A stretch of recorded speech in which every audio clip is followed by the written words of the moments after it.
Justice justice justice এই আসিয়া থেকে রামিসা কোটকাছারি সব মিথ্যা কাছারি সব মিথ্যা আসিয়া থেকে আমাদের বোন রামিসা হত্যার এবং তার মানববন্ধনের জন্য আমরা সবাই একত্রিত হয়েছি। তাহলে আমরা বলতে চাই 204 বোন আমাদের দর্শিত হয়েছে।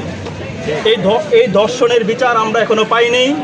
আমরা আসিয়ার হত্যার যদি কিছুটাও আমরা সম্ভাবনা পেয়েছি সরকার থেকে, তারপরও স্বরাষ্ট্রমন্ত্রীর যে অযাচিত বক্তব্য, এই বক্তব্যের আমরা তীব্র নিন্দা ও প্রতিবাদ জানাই। এমন একটা সময় আমরা এখানে দাঁড়িয়ে রয়েছি, নিজেকে বলতে লজ্জাবোধ মনে করছি।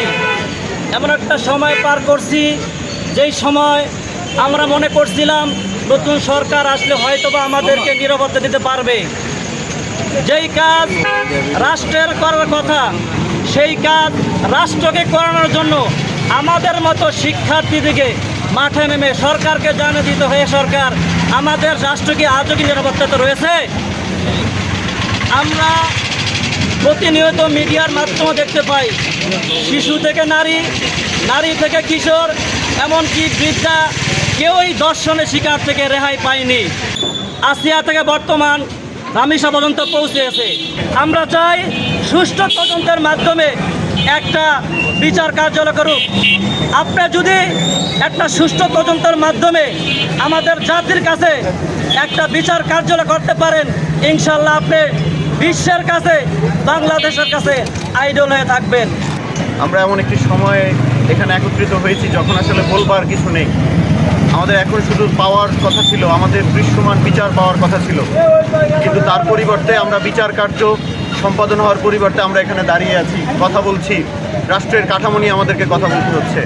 অত্যন্ত পরিতাপের বিষয়, গত 1.5 বছরে 208টি ধর্ষণের মামলা আমাদের এই বাংলাদেশে হয়েছে, ধর্ষণের ঘটনা ঘটেছে। এর মধ্যে মাত্র গত 1.5 যুগে আমরা 5টি ধর্ষণের বিচার পেয়েছি। এখনও পর্যন্ত দৃশ্যমান ধর্ষণগুলোর বিচার আমরা পাইনি।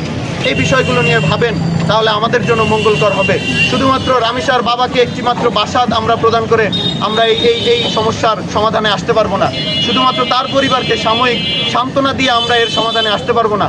সমাধানে আসতে হলে আমাদেরকে অবশ্যই আমাদেরকে শাস্তির আওতায় নিয়ে আসতে হবে। আমাদেরকে অ্যান্টাগনিস্টকে অবশ্যই শাস্তির আওতায় নিয়ে আসতে হবেই হবে। এর ব্যত্যয় ঘটলে আমাদের নিরাপত্তা হুমকির মুখে থাকবে, আমাদের পরিত্রাণের আর কোনো উপায় থাকবে না।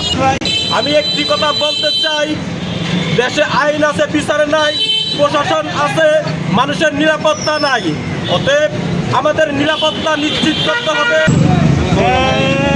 জিন্দাবাদ, ইনকিলাব জিন্দাবাদ, ইনকিলাব জিন্দাবাদ, জিন্দাবাদ জিন্দাবাদ। আমার বোন কবরে, খুনি কেন বাহিরে, খুনি কেন বাহিরে, আমার বোন কবরে। আসিয়া থেকে রামিসা কোটকাছারি সব